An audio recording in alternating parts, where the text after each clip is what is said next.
দশম শ্রেণীর একটি কবিতা পাঠ্য আছে, যার নাম অভিষেক। এই অভিষেক পাঠ্যাংশটি বা কবিতাটি মহাকবি মাইকেল মধুসূদন দত্তের লেখা।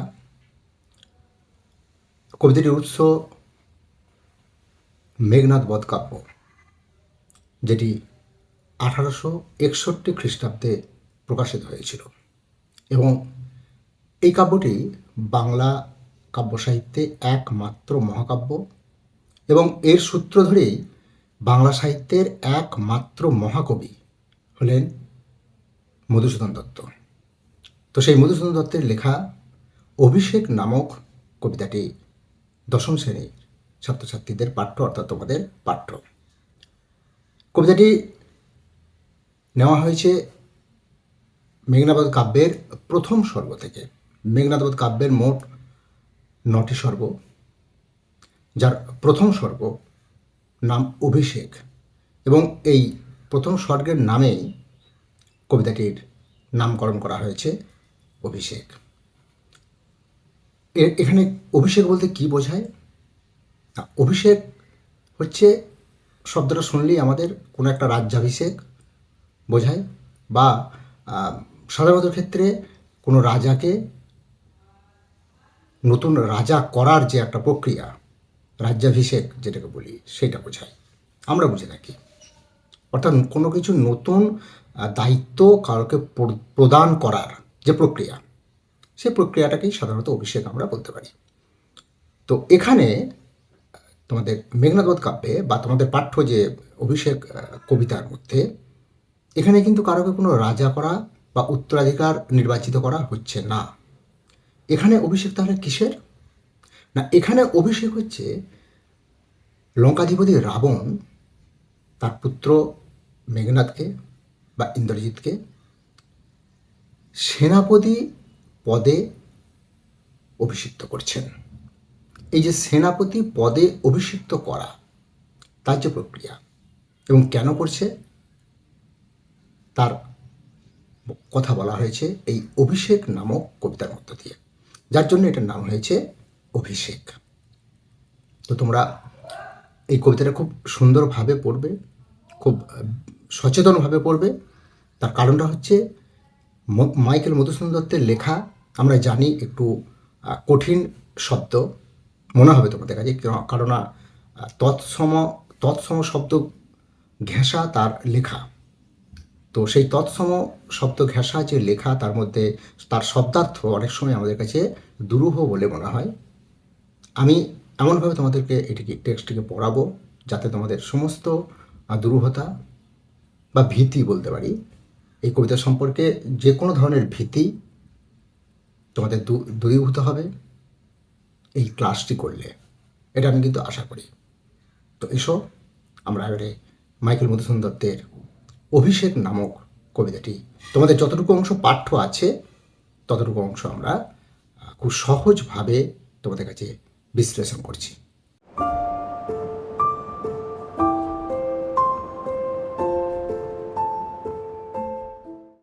অভিষেক নামক যে পাঠ্যাংশ আছে তোমাদের, পাঠ্যাংশ বলছি এই কারণেই যে তোমাদের মেঘনাদ কাব্যের অভিষেক বলে যে স্বর্গটি রয়েছে, প্রথম স্বর্গ, সেই স্বর্গের সম্পূর্ণ অংশ তোমাদের পাঠ্য নেই।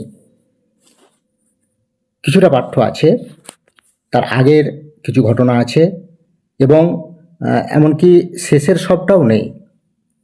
তো সেই জন্য আমি পাঠ্যাংশ বলছি।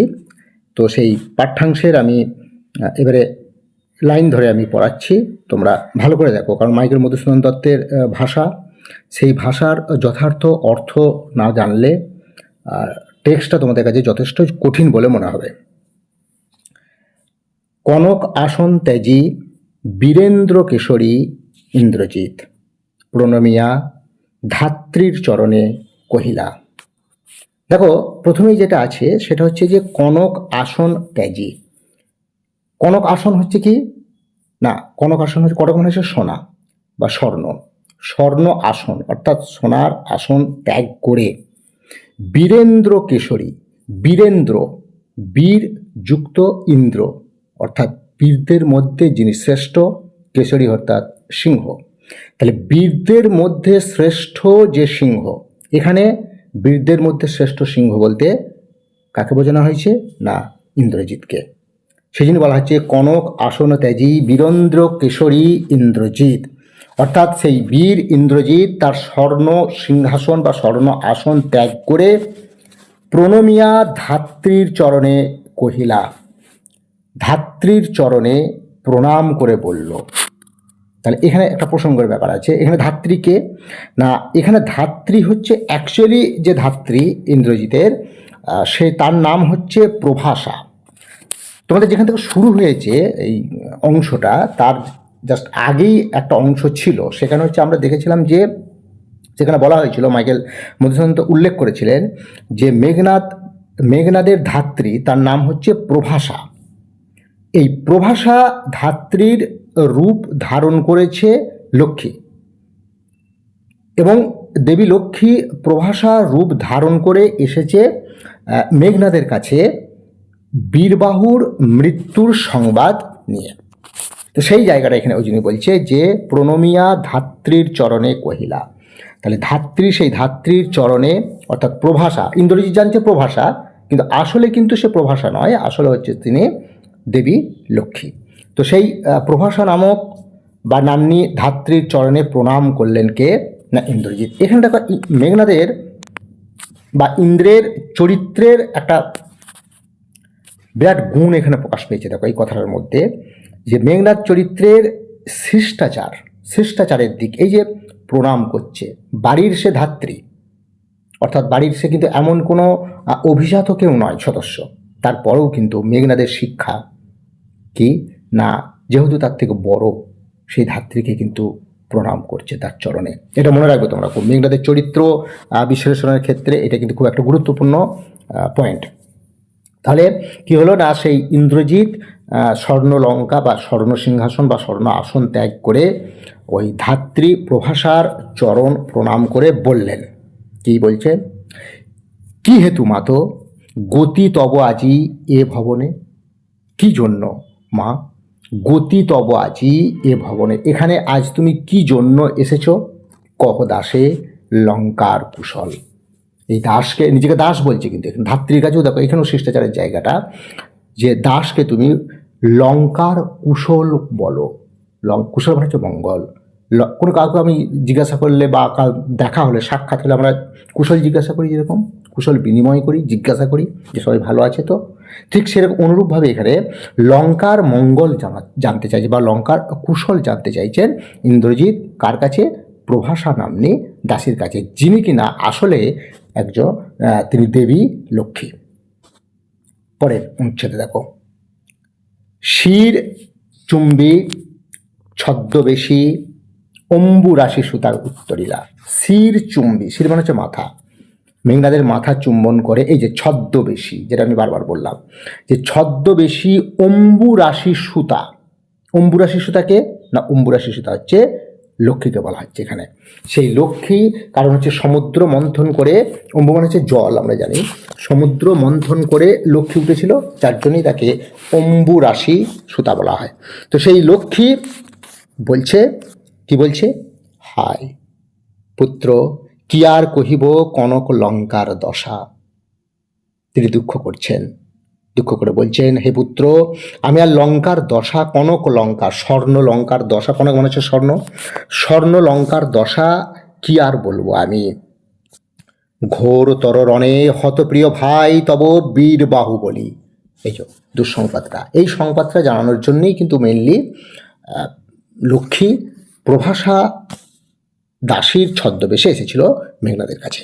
তো সেই সংবাদটা দিচ্ছেন যে ঘোরতর রণে, প্রচণ্ড, ঘোরতর হচ্ছে প্রচণ্ডভাবে, প্রচণ্ড যুদ্ধ, রণ হচ্ছে যুদ্ধ, সেই যুদ্ধেতে হতপ্রিয় ভাই, তোমার ভাই বীরবাহু নিহত হয়েছেন।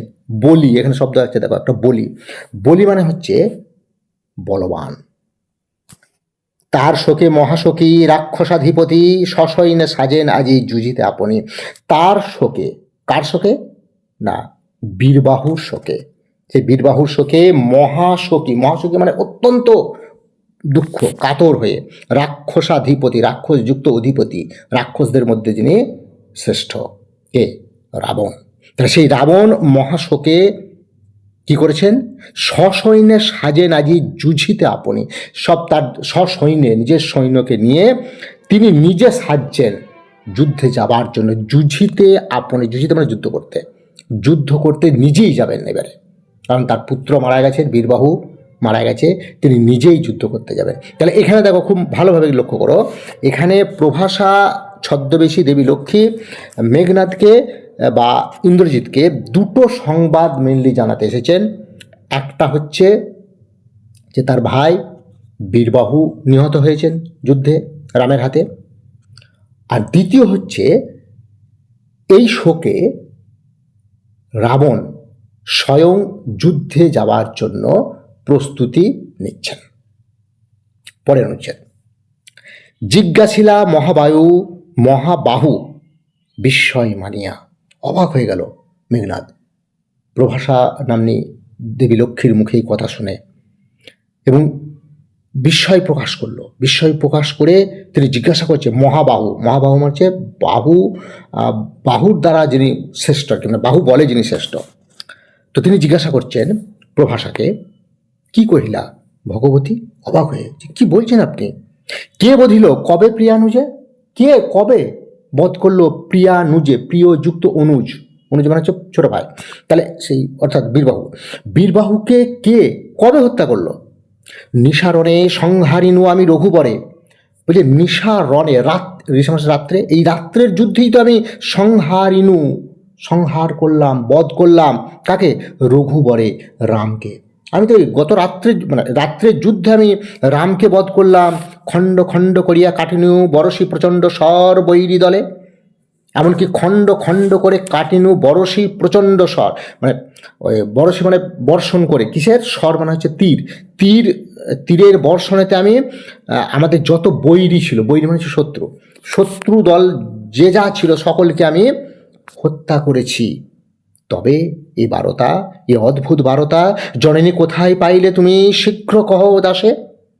তাহলে তুমি কোথায় এই অদ্ভুত একটা বার্তা, এই সংবাদ, এখানে বার্তা হচ্ছে সংবাদ, এই অদ্ভুত একটা সংবাদ, অদ্ভুত সংবাদটা কি না? বীরবাহু রণে নিহত হয়েছে। এটা ইন্দ্রজিতের কাছে অদ্ভুত বার্তা। কেন অদ্ভুত? আরও তার কারণটা হচ্ছে, যার জন্য বলছে হত্যা করেছে, অর্থাৎ রাম, সেই রামকে তো হত্যা করেছে। সে রামকে হত্যা করেছে কে? না, রামকে হত্যা করেছে ইন্দ্রজিৎ নিজে। তাহলে সেই ইন্দ্রজিৎ বলছেন যে এই অদ্ভুত খবরটা তুমি কোথায় পেয়েছো? সেই অদ্ভুত খবর কোথায় পেয়েছো তুমি আমাকে বলো। এক সেকেন্ড, তোমাদের আমি টেক্সটটাকে নিয়ে এসে বলছি।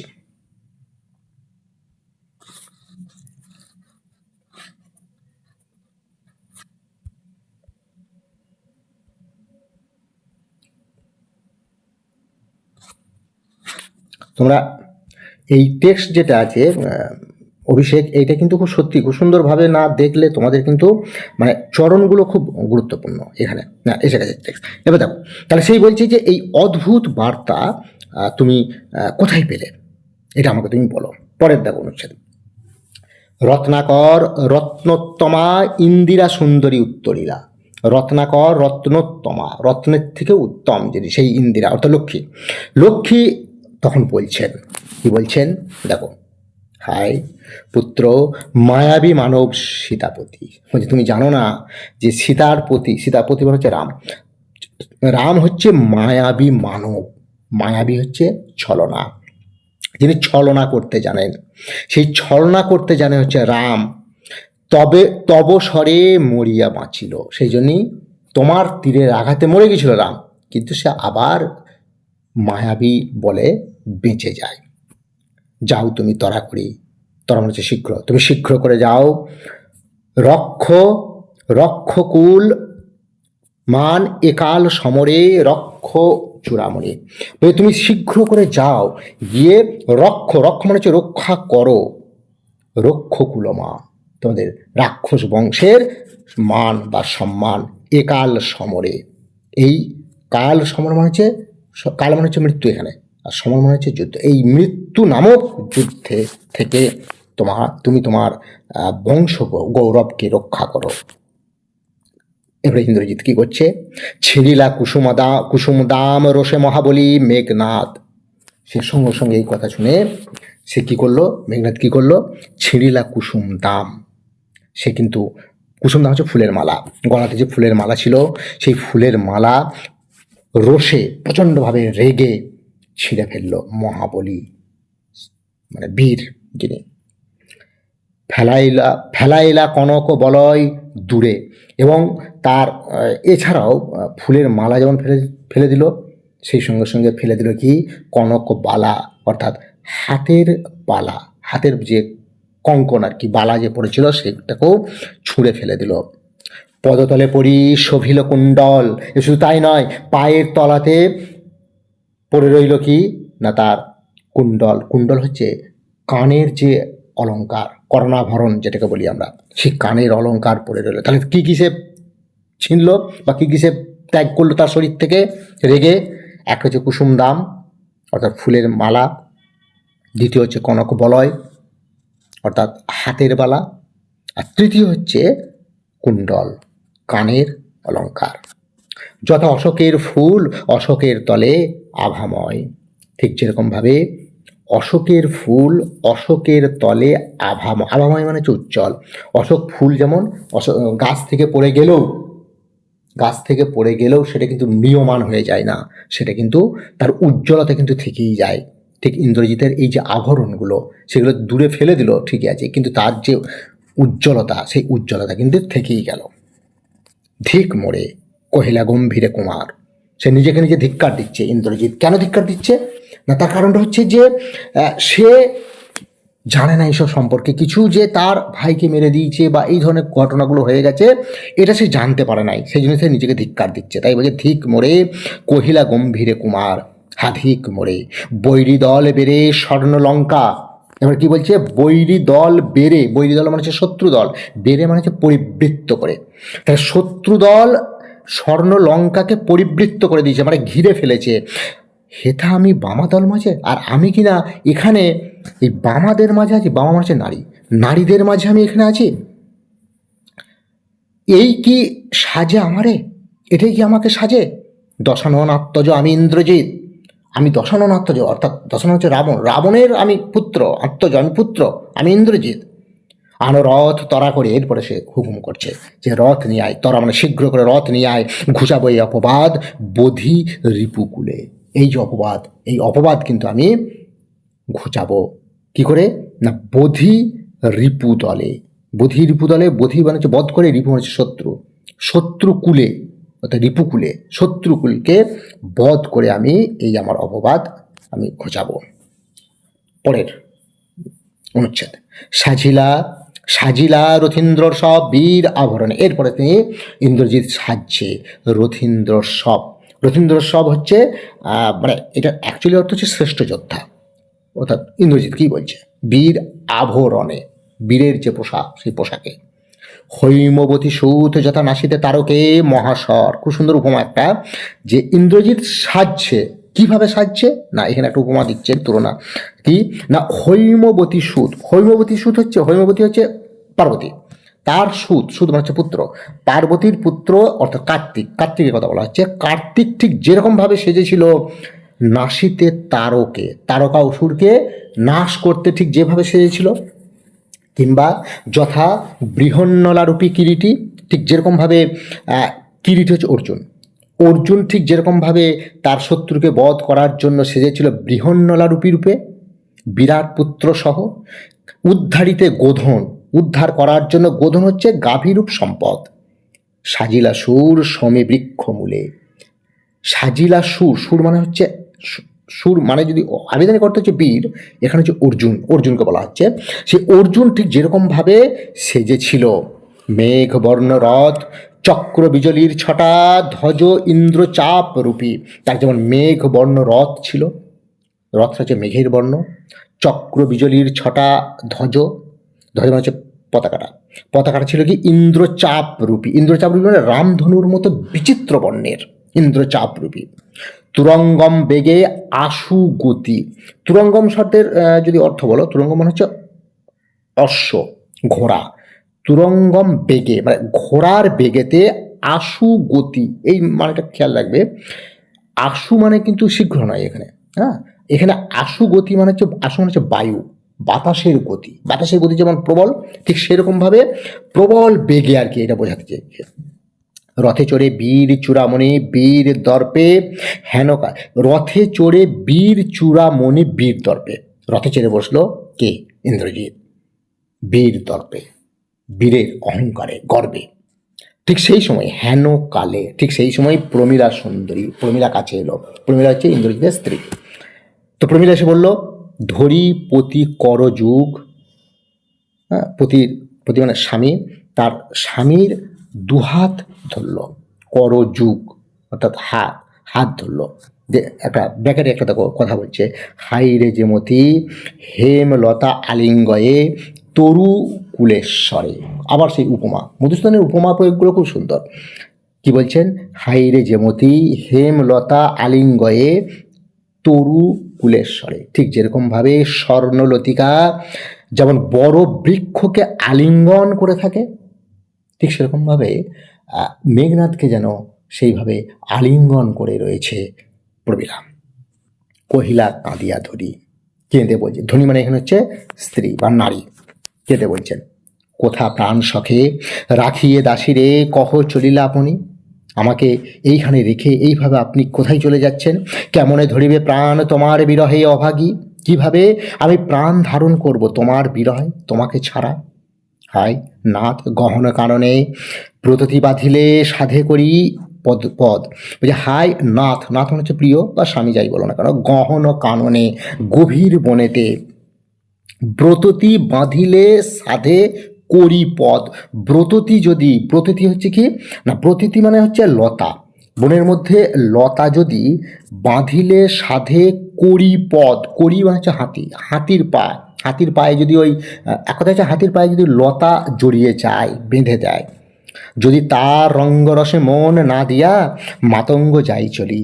ওই লতার, লতা যদি তার পায়ে জড়িয়ে যায়, হাতির পায়ে, তো তার দিকে মন না দিয়ে যদি মাতঙ্গ মানে হচ্ছে ওই হাতি যদি চলে যায়, তবু তারে রাখে পদাশ্রয়ে যূথনাথ। তবুও তো দেখবে ওই তোমার লতা পাতা ওই হাতির পায়েতে কিন্তু লেগে থাকবেই, যতই সেটাকে এড়িয়ে যাক না কেন সে লেগে থাকে।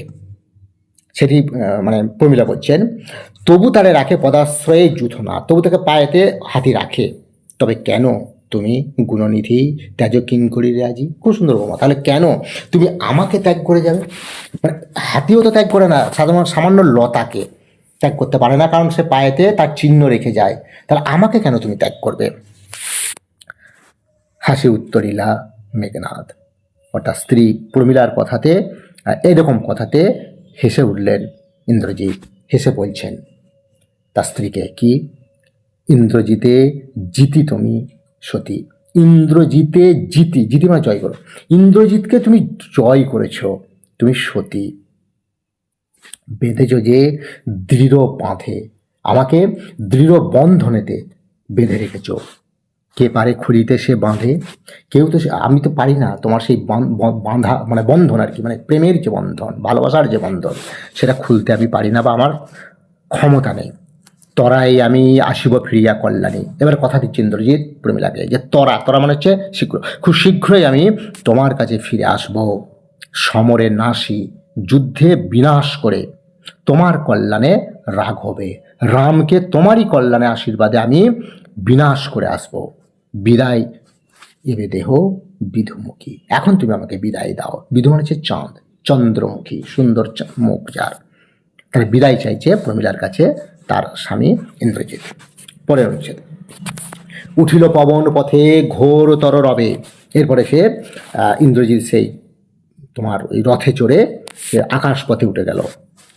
রথবর হৈম পাখা বিস্তারিয়া যেন উড়িলা মৈনাক শৈলম্বর উজলে। ঠিক যেরকমভাবে হৈম পাখা, সোনার পাখা বিস্তার করে মৈনাক, যেরকম মৈনাক হচ্ছে হিমালয়ের আর মেনকার পুত্র, মৈনাক মানে তোমার ওই যে পার্বতী বা উমা তার যে ভাই মৈনাক, সে মৈনাকের মতো উড়ে চলল। উজলি। সিঞ্জিনী আকর্ষী রোষে, সিঞ্জিনী শব্দের অর্থ হচ্ছে ধনুকের ছিলা। সেই ধনুকের ছিলা আকর্ষী মানে নিয়ে, রোষে মানে হচ্ছে রেগে। টঙ্কারিলা ধনু বীরেন্দ্র, এবং ধনু তীর ধনু এই সমস্ত কে নিয়ে বীরেন্দ্র হচ্ছে মানে বীরযুক্ত ইন্দ্র, অর্থাৎ বীরের মধ্যে যিনি শ্রেষ্ঠ সেই ইন্দ্রজিৎ। পক্ষীন্দ্র যথা নাদে মেঘ মাঝে ভৈরবে, ঠিক যেরকমভাবে পক্ষীন্দ্রিয়, পক্ষীন্দ্র হচ্ছে গরুরকে বলা হয় পক্ষীন্দ্রিয়।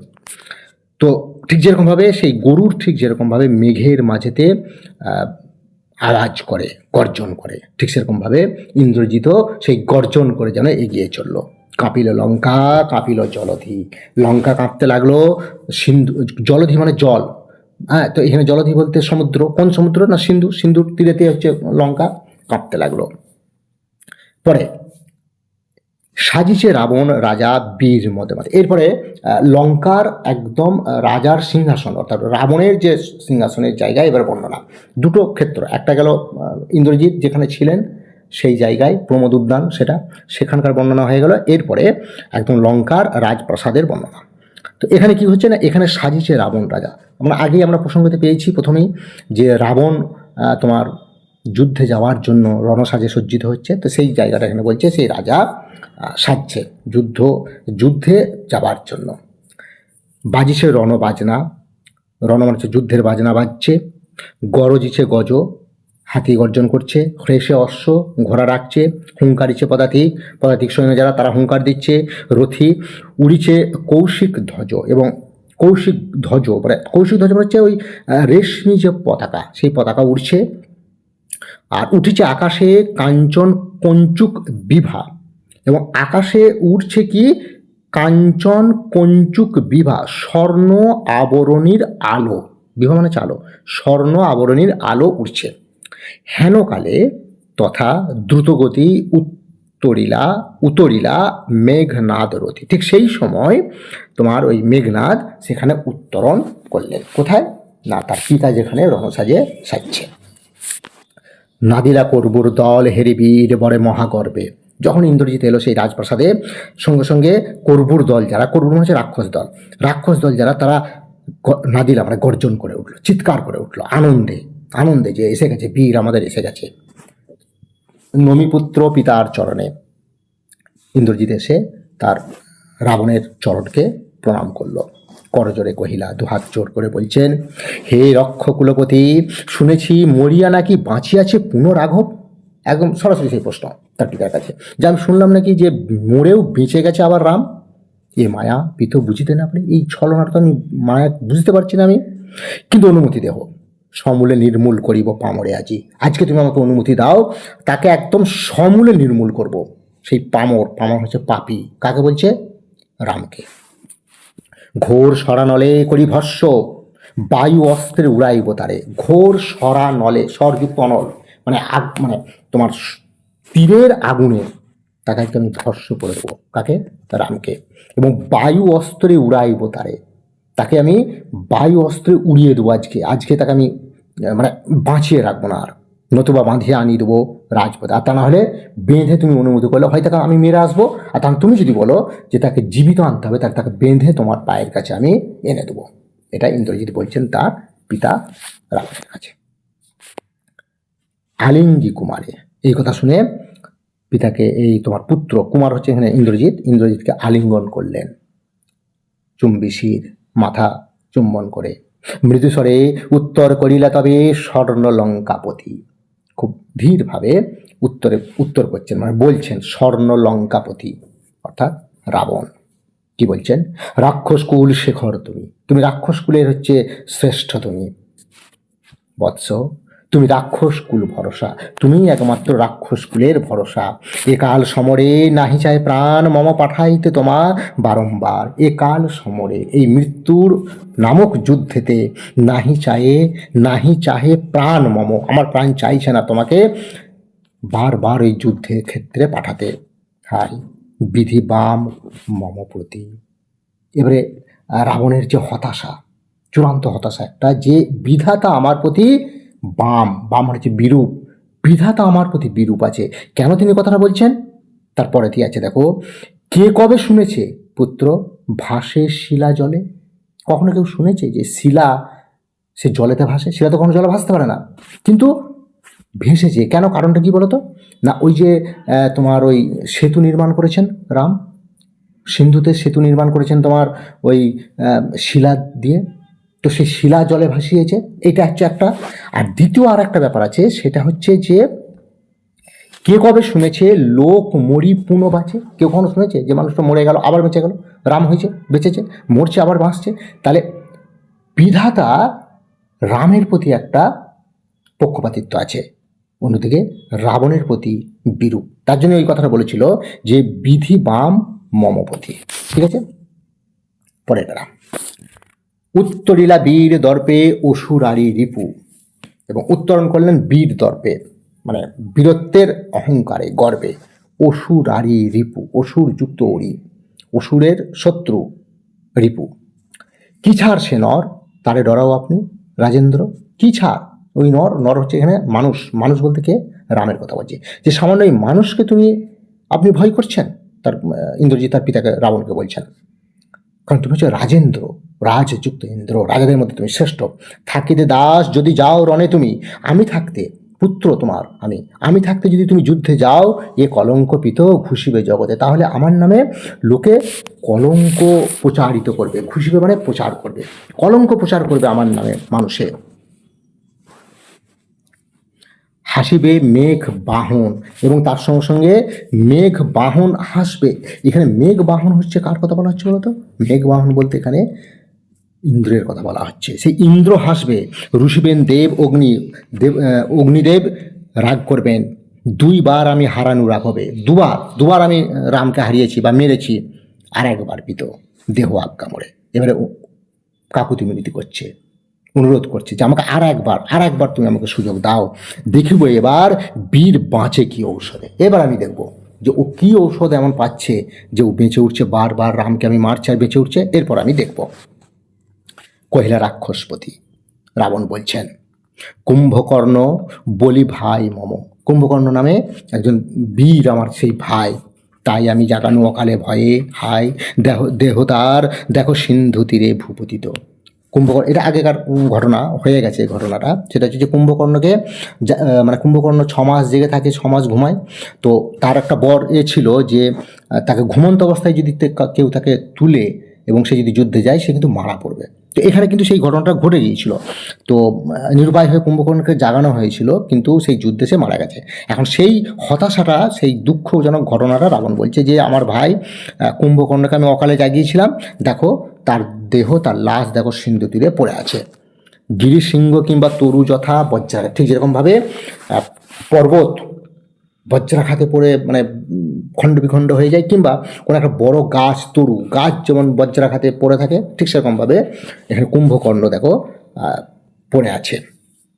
তবে যদি একান্ত সমরে ইচ্ছা তব বস্ত, তবে যদি তুমি একান্তই যেতে চাও যুদ্ধে, মানে রাবণের ইচ্ছা নাই যে ইন্দ্রজিৎ যুদ্ধে যায়, তবুও যদি তুমি যেতে চাও, তাহলে কি করবে? আগে পুজো ইষ্ট দেবে। আমাদের যে ইষ্ট দেবতা, সেই ইষ্ট দেবতাকে পুজো করো, অর্থাৎ গৃহদেবতা যে, তাকে পুজো করো। নিকুম্ভিলা যজ্ঞ সাঙ্গ করো বীরমরে। নিকুম্ভিলা যজ্ঞ সাঙ্গ করো, তোমাকে নিকুম্ভিলা যজ্ঞ করতে হবে। নিকুম্ভিলা যজ্ঞ হচ্ছে ইন্দ্রজিতের যজ্ঞ স্থান স্বরূপ একটা গুহা, সেই গুহার মধ্যে গিয়ে তোমাকে যজ্ঞ করতে হবে। সেনাপতি পদে আমি বরিনু তোমারে, তোমাকে আজকে আমি সেনাপতি পদে বরণ করলাম। মনে রাখবে, এই যে অভিষেক নাম, এই তোমাদের কবিতাটা, এই লাইনটা, এই চরণটার মধ্যেই কিন্তু এই জিনিসটা কিন্তু আমরা স্পষ্ট পাচ্ছি যে সেনাপতি পদে বরিনু তোমারে। অর্থাৎ এই যে তোমাদের পাঠ্য যে কবিতার অংশটা, এখানে সেনাপতি পদে মেঘনাদেরকে অভিষিক্ত করা হচ্ছে, যার জন্য এটার নাম অভিষেক। মনে রাখবে এটা। দেখো অস্তাচলগামী দীননাথ দেবে, ওই যে চেয়ে দেখো পশ্চিম দিকে, অস্তাচলগামী দীননাথ, সূর্য অস্ত যাচ্ছে। অত্যন্ত মানে সিগনিফিক্যান্ট, এটা খুব প্রতীক কথা। অস্তাগামী সূর্য মানে এই যেন রাক্ষসগুলোরও অস্তাচল হয়ে যাচ্ছে। প্রভাতে জুঝিও বৎস রাঘবের সাথে, এখন সন্ধে হয়ে এসছে, সূর্য ঢলে পড়ছে পশ্চিম দিকে। তো এখন নয়, প্রভাতে জুঝিও, সকালবেলায় তুমি যুদ্ধ করবে রাঘবের সাথে, রাবণের সাথে। এতে কহিয়া রাজা যথাবিধি লয়ে গঙ্গোদক অভিষেক করিলা কুমারে। এই কথাটা বলে রাবণ গঙ্গোদক, গঙ্গোদক মানে গঙ্গা জল নিয়ে অভিষেক করলেন কুমারে অর্থাৎ ইন্দ্রজিৎকে। তাহলে এই জন্যই এটার নাম হয়ে গেছে অভিষেক। আশা করছি তোমাদের কাছে অভিষেক নামক এই যে কবিতাটি আমি বিশ্লেষণ করলাম, শব্দার্থগুলো আমি বললাম, কাহিনীটাকে আমি তোমাদের কাছে ক্লিয়ার করলাম, নিশ্চয়ই তোমাদের কাছে পরিষ্কার হয়েছে। যদি কারো কোনো এরপরও সমস্যা থেকে থাকে, কোনো শব্দগত সমস্যা বা অন্যান্য কোনো সমস্যা যদি থেকে থাকে, প্রসঙ্গগত সমস্যা, কারণ এখানে এই প্রসঙ্গগুলো খুব গুরুত্বপূর্ণ, কোন প্রসঙ্গে কী কথাটা বলা হচ্ছে খুব গুরুত্বপূর্ণ, খেয়াল রাখবে। এটা টেক্সটটা কিন্তু বারবার পড়বে। তো কারো যদি কোনো এই ধরনের সমস্যা থেকে থাকে কমেন্ট বক্সে তোমরা জানাবে। আমি তোমাদের যে সংশয় থাকবে সেই সংশয়কে আমি মেটানোর চেষ্টা করব।